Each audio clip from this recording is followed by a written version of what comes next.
እዚህ ውሻ ታሪክ በፊልምና በመጽሐፍ ሚሊዮኖች ጋር ደርሷል። ለ10 ዓመታት ፍቅርን የሰበከ ታማኝነትን ያወጀ በመሆኑ ጃፓናውያን ይወዱታል። የውሻ ስሙ ሃቺኮ ተብሎ የሚጠራ ሲሆን ፕሮፌሰር ኢድሳቡኖ ዩኖ ውሻ ነበረ።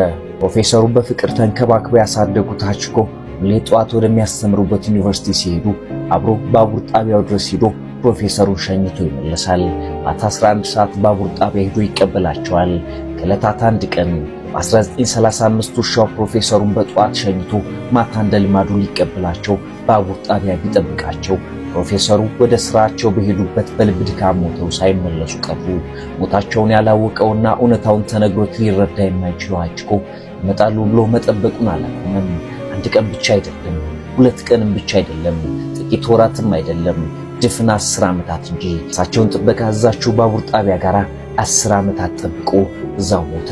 ከዓመታት በኋላ የታማኝነት ምልክት ሆኖ ስሙ በዓለም ገነነ። በስሙ ባሶችና ሬስቶራንቶች ተሰይመውለታል። በቶኪዮ በሚገኘው ባቡር ጣቢያም ሐውልት ተቀርጾለት የበርካታ ጎብኚዎችን ቀልብ እንደሳበ ነው። የጃፓናውያን የታማኝነት ምሳሌ ተደርጎ ሁሌም ይታወሳል። ታሪኩ ብዙ መጽሐፍትና ፊልሞች እንዲሁም ድራማዎች ተሰርተውለታል። ሃቺኮ የታማኝነት ምልክትና ምሳሌ